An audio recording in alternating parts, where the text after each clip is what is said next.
ஓம் அஸ்மத்குருப்யோ நமஹ. உங்கள் புடக்கடை தோட்டத்துவாவியில் செங்கல் நீர்வாய் நெகிழ்ந்து ஆம்பல் வாய் கூம்பினகான் செங்கல் பொடி கூரை வெண்பல் தபத்தவர் தங்கள் திருக்கோயில் செங்குடிவான் போகின்றார். எங்களை முன்னம் எழுப்புவான் வாய் பேசும் நங்காய் எழுந்திராய் நானாதாய் நாவுடையாய் செங்கொடு சக்கரமேந்தும் தடக்கையன் பங்கய కన్నానే పాడేలో రెంబావాయ్. భాగవతోత్తములందరికీ అడియేన్ రామానుదాస. ఈవేళ ధనుర్మాసోత్సవంలో భాగంగా 14వ పాసురాన్ని మనం అనుసంధానం చేసుకుంటున్నాం. దీంట్లో నంగాయ్ అని ముందుగా ఓ పరిపూర్ణురాల అని గోపికలు వచ్చి లేపుతున్నారు. పరిపూర్ణురాల అంటే పరిపూర్ణమైనటువంటి జ్ఞానం కలిగి ఉండి కూడా ఇంకా పొద్దుపోతున్నదేమమ్మా, ఇంకా లేవలేదు అని చెప్పి ఆక్షేపించుకుంటూ ఇంతకు ముందుకున్న గోపికలు 6వ పాసురం నుంచి 13వ పాసురం వరకు ఉన్న గోపికలు మరియు మిగిలిన గొల్ల పిల్లలు అందరూ కలిసి వచ్చి ఈమె వాకిట్ల నిలుచుకొని ఉంగల్ పొడై కడతోటతో నీ యొక్క పెరటి తోటలో ఉన్న బావిలో ఉన్న తామరలు విచ్చుకున్నవి, కలువలు అనేటివి మూసుకున్నాయమ్మా. అంటే దానికి ఉద్దేశం ఏంటంటే తెల్లారింది కదా, అవి తామరలు విచ్చుకున్నాయంటే సూర్యరశ్మి సోకి అవి విచ్చుకున్నాయి, తెల్లారింది కదా, లేవాలి కదా అంటుంది.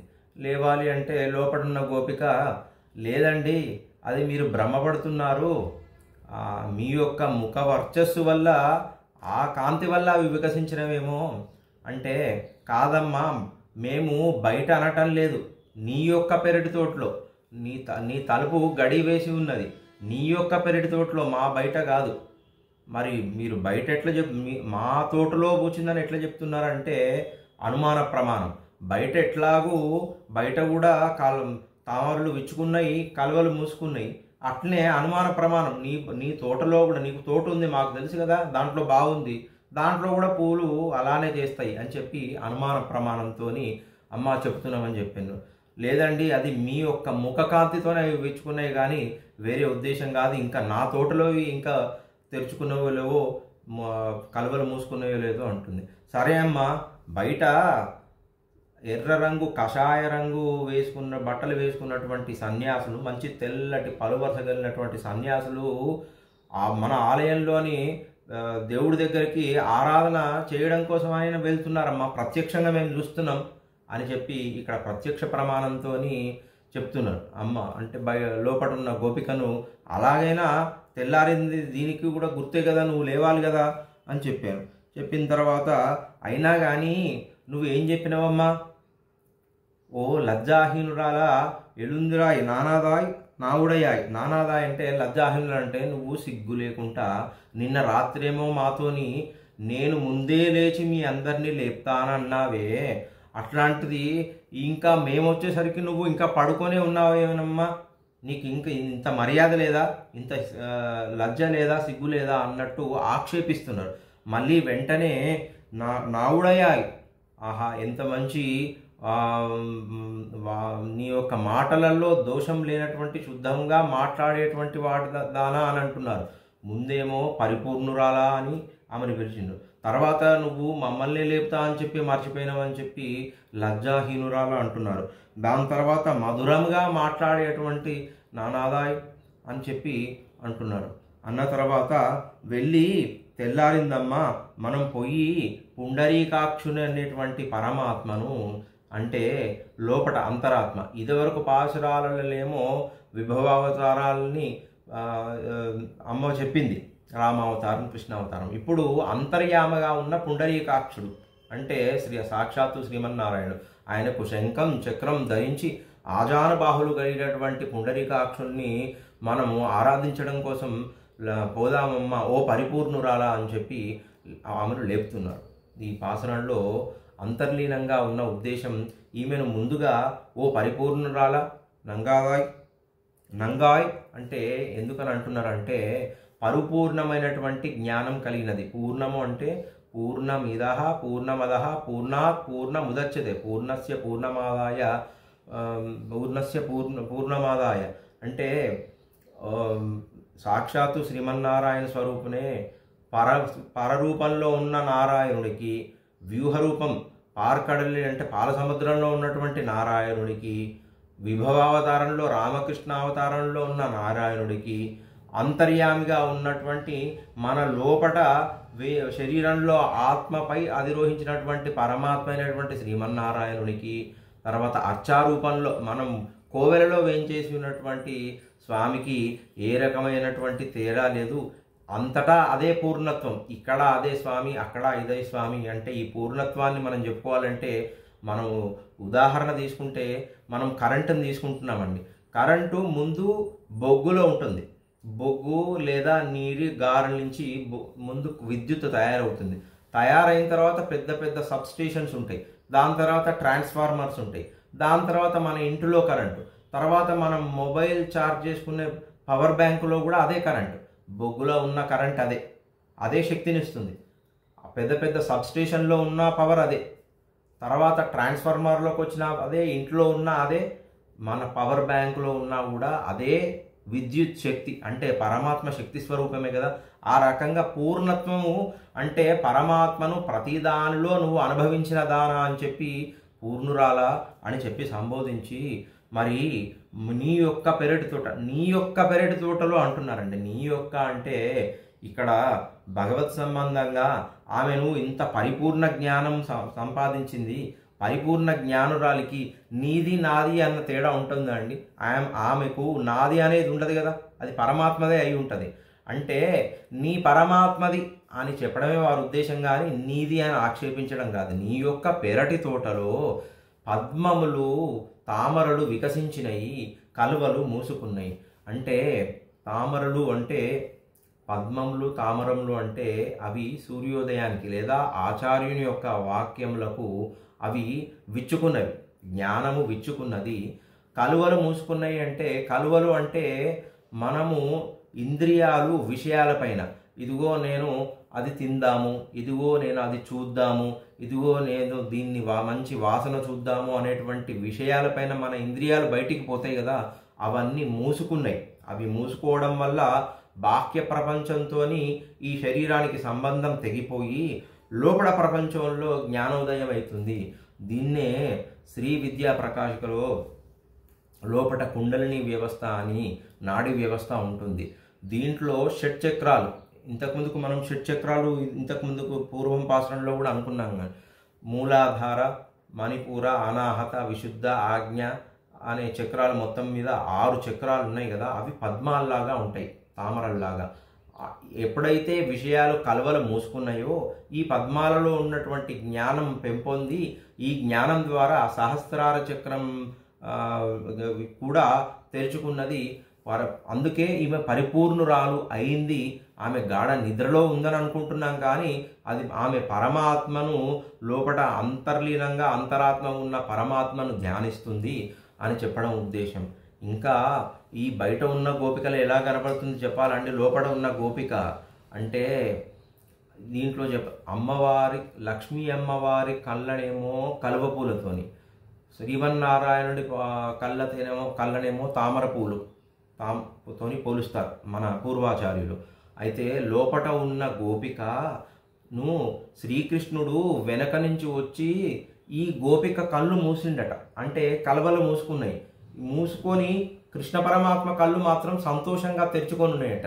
అంటే ఈయన పద్మముల్లాగా ఆయన కళ్ళు తెరుచుకున్నవి, ఈమె కళ్ళు మూసుకున్నవి అని అందంగా చెప్పే ఉద్దేశం అమ్మ చేసింది.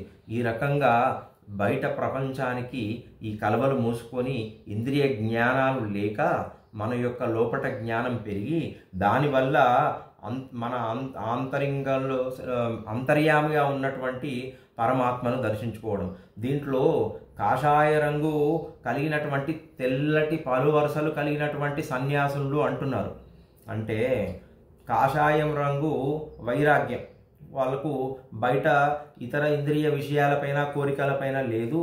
అటువంటి వారు సన్యాసులు పొద్దున్నే దేవుణ్ణి ఆరాధన చేయడానికి పోతున్నారు. అయితే తెల్లటి పలువరుసలని ఎందుకు చెప్తున్నారంటే, తెల్లగా పలువరుసలు ఉన్నాయంటే ఈ నోటు చేసే పని రెండు ఉన్నాయండి. ఒకటేమో ఇన్కమింగ్, ఇంకొకటేమో అవుట్ గోయింగ్. ఇన్కమింగ్ అంటే ఏంటిది? నోరు చేసేది తినడం. ఆ తినడము సాత్వికమైనటువంటి ఆహారం, శరీరాన్ని బాధ పెట్టకుండా రాజస తామస గుణాలను ప్రేరేపించినటువంటి సాత్విక గుణాన్ని వాళ్ళు లోపట వేయడము, దానివల్ల తెల్లదనము.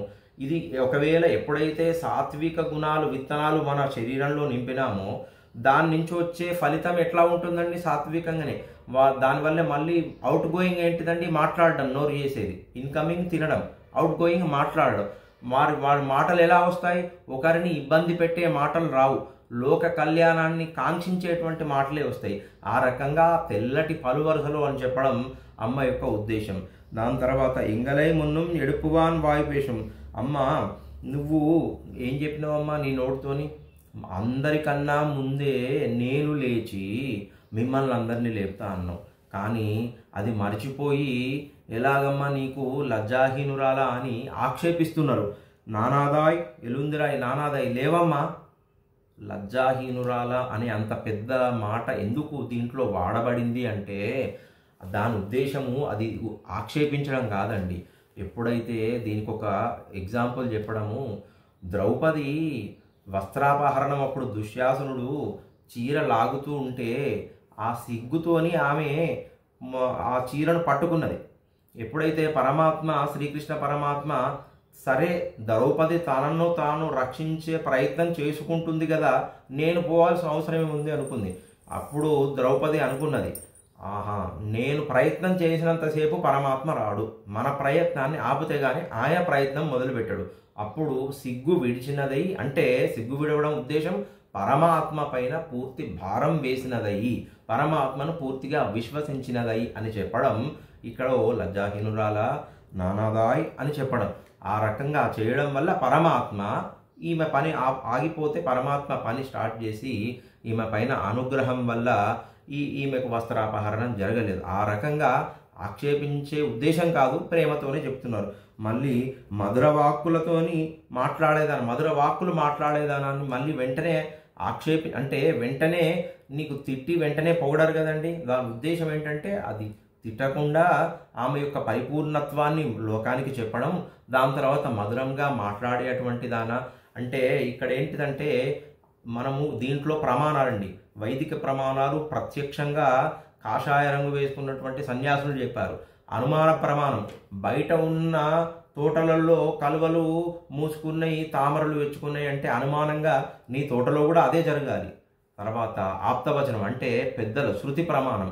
ఈ అమ్మాయి ఈ గోపిక లోపల ఉన్న గోపిక మధురంగా మాట్లాడేదంటే ఆ మాటల వల్ల, అంటే మనకు ఆచార్య శ్రీ సూక్తులు అలా మాట్లాడడం వల్ల మాలో ఉన్నటువంటి అహంకార మమకార అనేటువంటి గుణాలు తొలగిపోతాయమ్మా. ఆకారత్రయములు మనకు ఆకారత్రయ సంపన్నం మనకు వివరిస్తారు. ఏంటిదండి? అనన్యారహ శేషత్వం, అనన్యారహ భోగత్వం, అనన్యారహ చలనత్వం. అవి మనకు ఆచార్యులు మంచి వాక్కుల ద్వారా మనకు అందిస్తే మనం వాటిని విని మనలో ఉన్నటువంటి అహంకార మమకారాలను తెచ్చుకోవడం వల్ల మనం ఎవరిని చూస్తామండి? అంతర్యామిగా ఉన్న పరమాత్మ. ఎలా ఉన్నాడండి అంతర్యామిగా? శంగడు చక్రమేందు, శంఖము ఎడమ చేతిలో, చక్రం కుడి చేతిలో, ఆజాను బాహులు కలిగినటువంటి పుండరీకాక్ష పరమాలను దీంట్లో చెప్తుంది. అంటే శంఖం వల్ల ముందు ఏమవుతుందండి?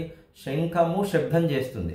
శబ్దం చేయడం వల్ల దూరంగా ఉన్న మనం అజ్ఞానంలో మునిగి ఉన్న వారికి ఆ శబ్దం వినబడుతుంది. దానివల్ల మన అజ్ఞానం పటాపంచలయ్యి దేవుడి దగ్గరికి చేరుకున్న తర్వాత, అంటే శంఖము ఉద్దేశం ఏంటంటే ఆచార్యుల యొక్క శ్రీ సూక్తి వల్ల మన యొక్క అజ్ఞానం నశించి దేవుడికి అభిముఖమవుతాం. అయిన తర్వాత చక్రం చేసే పని ఏంటండి? మనం ఇంతకు ముందుకు ఆడిమడై కన్నా 4వ భాషణంలో చెప్పుకున్నాం. ఎప్పుడైతే చక్రం యొక్క మెరుపు వల్ల మనకు పరమాత్మ సుదర్శనం, పరమాత్మ మనకు శ్రీమన్నారాయణుడు దర్శనం మంచిగా అవుతుంది కదా. ఎప్పుడైతే నువ్వు దగ్గరికి వచ్చిన తర్వాత చక్రం వల్ల మంచి దర్శనం అయింది. అయిన తర్వాత పరమాత్మ ఆజానుబాహుడని ఎందుకు చెప్పాడంటే నువ్వు ఎంత దూరంగా ఉన్నా సరే ఆయనను నిన్ను స్వీకరించి అనుగ్రహిస్తాడని చెప్పడమే ఆజానుబాహుడైనటువంటి పరమాత్మ చెప్పి పంగయ్యక్కన్నానై ముందు పాసరంలోనేమో 13వ పాసరంలోనేమో గోపిక యొక్క అందము కళ్ళని తామర పువ్వుల పైన తుమ్మెదలాగా తిరుగుతున్నదని గోపిక చెప్పారు గోపికకు. ఇక్కడేమో పంగయ్యక్కన్నాని పుండరీకాక్షుడు అనేటువంటి పరమాత్మకు పుండరీకాక్షత్వం చెప్తే పరమాత్మకే చెప్పాలి, వేరే వారికి చెప్పడానికి లేదు. అంటే దాంట్లో వాత్సల్యము ఆ గుణాలన్నీ పరమాత్మకే ఉన్నాయి. పుండరీకాక్షము అంటే పుండరీకములు అంటే కమలములు కదండి. కమలములు బురదలో నీటిలో పుడతాయి, కానీ పుట్టి పైకి తేలుతాయి. ఈ సంసారము అంటే ఈ దోషభూయిష్టమైనటువంటి బాహ్యేంద్రియ ప్రపంచానికి అంటకుండా పైకి తేలుతాయి. అంటే దోషరహితమైనటువంటి ఎప్పుడైతే అటువంటి దోషరహితమైనటువంటి ఆ కళ్ళు మళ్ళీ ఆ పరమాత్మకు ఆయన మన మీద ఎప్పుడైతే దృష్టి సారిస్తారో మనము కూడా పవిత్రోవ మనం ఒకవేళ అపవిత్ర శరీరం కానీ లోపల బాహ్య అభ్యంతరంగా ఉన్నటువంటి దోషములు తొలగిపోతాయి. అందుకనే ఆయన పుండరీకాక్షుడు. అదే కాదు, ఆయన పరిపూర్ణమైన మన మీద కృపా కటాక్షములు కలిగి ఉన్నటువంటి వాడు, అందుకని పుండరీకాక్షుడు. గోపికకు పుండరీకాక్షత్వం చెప్పలేదండి. ఆమెకు తామర పువ్వు పైన తుమ్మెదలు ఉన్నాయంటే తామర పువ్వు ఎప్పుడైతే సూర్యుడు వస్తే వికసిస్తాయండి, దానిపైన నల్లటి అంటే వీరు జ్ఞానం ఎప్పుడైతే ఆచార్య శ్రీ సూక్తి అనేటువంటి ఎండ వేడి సూర్యుని వేడి పడుతుందో అప్పుడు వారు ఆ పరమాత్మ వైపు చూసి వాళ్ళు కళ్ళు తెరుచుకుంటాయి. అంటే కళ్ళు అంటే మన జ్ఞానం అనుకున్నాం కదా, తెరుచుకొని పరమాత్మ వైపు అభిముఖం అవుతాయి. ఈ రకంగా పోయిన పాసనంలోనేమో గోపికకు పుండరీకాక్షత్వం చెప్పలేదు, తామర పువ్వుతోని ఆ కళ్ళను పోల్చడం ఉద్దేశం పరమాత్మను దర్శించే జ్ఞానం ఆవిర్భవించడం. ఇక్కడ పుండరీకాక్షత్వానికి ఇది పరమాత్మకే. పుండరీకముల వంటి అక్షములు కలిగినటువంటి నారాయణ స్వామి, లక్ష్మిని మాత్రము కలువ పువ్వులు కలిగినటువంటి అందమైన కలదాన అని చెప్పి ఈ పాసరంలో అమ్మ చెప్తుంది. పుండరీకాక్షుని స్మరించడానికి ఆయన ఎక్కడున్నాడండి? ఇంతకుముందు చెప్పినాం కదండి, కుండలిని శక్తి లేకపోతే మన నాడీ వ్యవస్థలో అంతర్యాముగా ఉన్న పరమాత్మను సేవించడం ఈ పాసరం యొక్క ఉద్దేశం. దీంట్లో ఒక ఆల్వార్ల గురించి చెప్పారండి. తొండరడిపడి ఆల్వార్ గారు మనకు తిరుపల్లి ఒలిచి అనే ప్రబంధాన్ని మనకు అనుగ్రహించినారు. దాంట్లో ఎంతసేపు రంగనాథ స్వామికి వారు భక్తాంగ్రేణులు అంటారండి, వారు విప్రనారాయణులు అంటారు వారిని. వారి పాసరాల్లో పల్లి ఎడుందు అరుళాయే, ఓ పరమాత్మ పక్క నుంచి లేవవయ్యా అని చెప్తారు. దీంట్లో మన గోదమ్మ వారు ఎలుంది రాయ్, అమ్మ లేయమ్మ ఎలుంది రాయ్, దాంట్లోనేమో పల్లి ఎలుంది అరుళాయే, దీంట్లోనేమో ఎలుంది రాయ్ అని చెప్తుంది. ఆ రకంగా తొండరెప్పడి ఆల్వార్ గురించి చెప్పింది. అంతర్లీనంగా అంతర్యామిగా ఉన్నటువంటి పరమాత్మను లేపే ఉద్దేశంలో ఈ గోపికను అందరూ కలిసి లేపారు. ఈ రోజుతోని పాసరం సమాప్తం. కర్కటే పూర్వ ఫల్గుణ్యాం తులసి కారణోద్భవాం పాండ్య విశ్వంబరాం గోదాం వందే శ్రీరంగనాయకీం ఆండాల్ అఖిల భాగవతాచార్య దివ్య త్రివడగలే శరణం. జై శ్రీమన్నారాయణ.